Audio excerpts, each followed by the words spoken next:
함석헌 선생님 글이 실렸다 안 실렸다에 따라서 책의 판매에 영향이 있을 정도로 그건 뭐 아직 거의 신화적인 인물이 되어버리죠. 3월 26일은 우리 이 대통령각하의 제85회 탄신일이었습니다.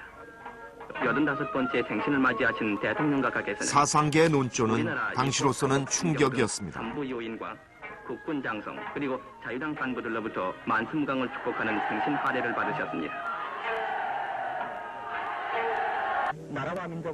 자유당 말기 언론 매체는 이승만 대통령과 이기붕을 찬양하는 어용 작가와 어용 교수의 글을 싣는 것이 관행이었습니다. 함석헌과 더불어 사상계를 대표하던 논객 장준하. 그는 자유당 정권에 직격탄을 날립니다. 왜 못 사느냐? 이러니 폐지해서 우리는 특권 계급의 방향무인한 행패 때문에 못 산다고 단언하고자 한다. 민심은 천심이라 하였다. 백성은 언제까지나 특권 계급의 밥이 될 수는 없다. 묻노니 그대들은 언제 고급차에서 내려 초막에 신음하는 백성들과 그 괴로움을 같이 한 일이 있던가? 어느 때 어느 장소에서 그대 자신이 배고픈 쓰라림에 이 생을 원망한 일이 있는가? 언제 한번 그대 어린 자녀들이 결식을 호소하며 이를 충족시켜주지 못하는 어버이의 쓰라림을 당한 일이 있던가?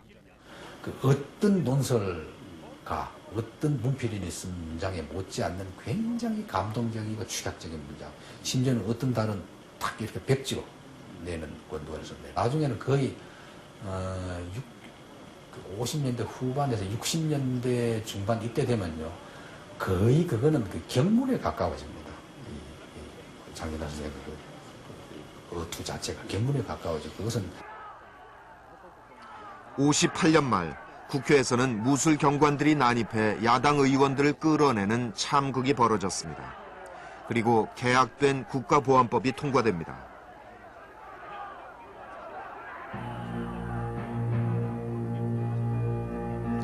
참담함과 분노로 장준하는 다음호 권두원을 백지로 내보냅니다.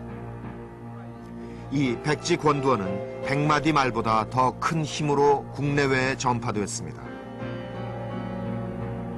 사상계는 이때를 계기로 당시 일간지 발행 부수와 맞먹는 8만 부를 돌파합니다. 그러니까 이제 처음에 보통 이제 3,000부 찍고 또 추가로 또 3,000부 찍고 5,000부 찍고 이렇게 찍습니다.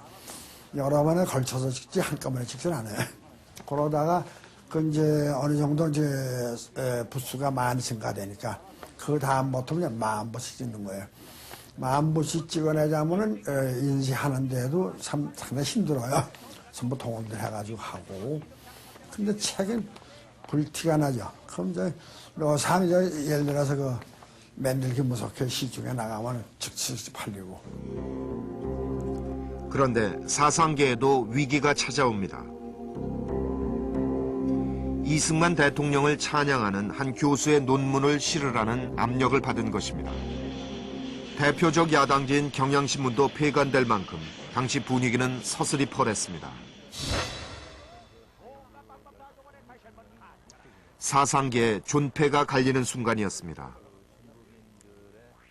그래서 제가 그때 주관 때니까 사장님 이거 이렇게 탄압하는데 이걸 그제도 견뎌나가면 사상계 살리지 않아야 되겠어요? 그러면서 일본에 이완함이라는 서점이 있으니까 이완함이 서점이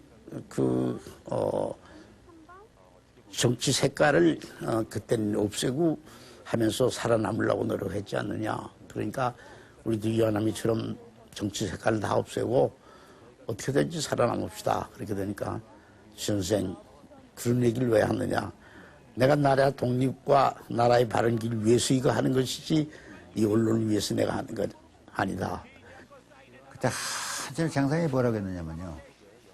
있어요. 그대로는 지금 기억이 안 납니다만도 이런 글을 책에다 실어가면서까지 구차한 목숨 연장하려고 하지 말고 죽을 때 되면 죽읍시다. 그러고서는 그 공급에서 온 사람에다 저희 가져다 우리 무시르기가 갖다 장악한 거죠. 무시릅니다.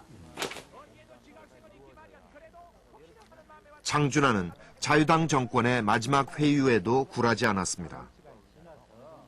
이기붕 씨가 비서를 보내서 사상길 자기네한테 달라. 그러면은 너는 사장으로 있으면 한 달에 얼마씩 월급 준다. 그리고 사상길 자기네한테 주면 안 되느냐. 그런 얘기를 했어요. 그러니까 영감님이 화가 나가지고서 막 소리를 막 그때 처음으로 소리 그렇게 지르셨어요. 소리를 지르시면서 내가 비 마지막 한 벌까지 팔았을 때 사상을 한다. 그러니까 이 사람이 급해서 신부모 신고 그냥 뛰어나갔어요. 그 다음에 제가 신을 갖다 주면서 신고 가라고 막 불렀죠. 그런 일이 있어요. 그리고 60년 3.15 부정선거. 정권 연장을 위한 자유당 정권의 폭압은 극에 달합니다.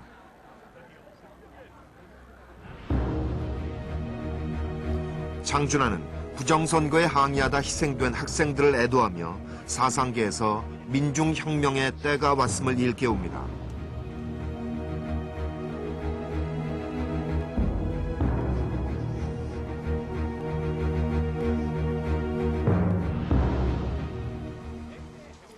만약 4.19 혁명이 일어나지 않았다면 사상계는 폐간됐을 것이라고 후일 장준하는 말한 바 있습니다. 하지만 사상계는 끝까지 남아 4.19 혁명의 감격을 국민과 함께 나눕니다. 사상계 60년 6월호에는 그때의 기쁨이 특집 화보로 꾸며져 있습니다. 학생, 지식인 계층들에게 행동하는 양심의 불길을 당긴 사상계. 거기에는 사상계를 무엇과도 바꾸지 않았던 장준하의 열정이 있었습니다.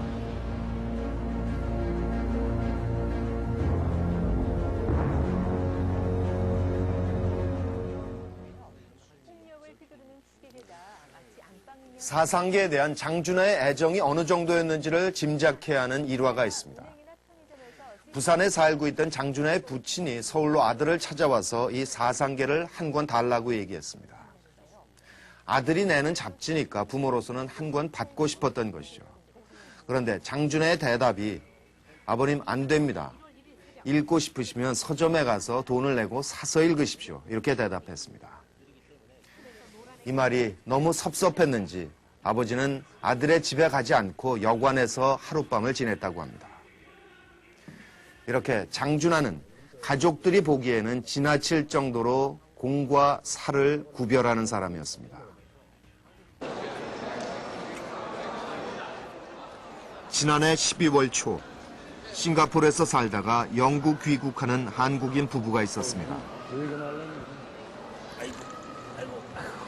장준하의 큰아들 장호권 씨가 25년 타향살이를 정리하고 고국으로 완전히 돌아온 것입니다.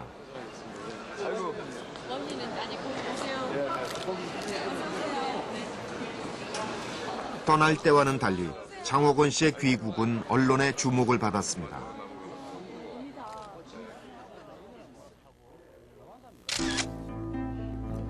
장준하의 죽음에 얽힌 의혹을 다시 조사하는 작업이 진행되고 있기 때문에 아들의 귀국이 새로운 단서를 제공할 수도 있다는 기대감 때문이었습니다.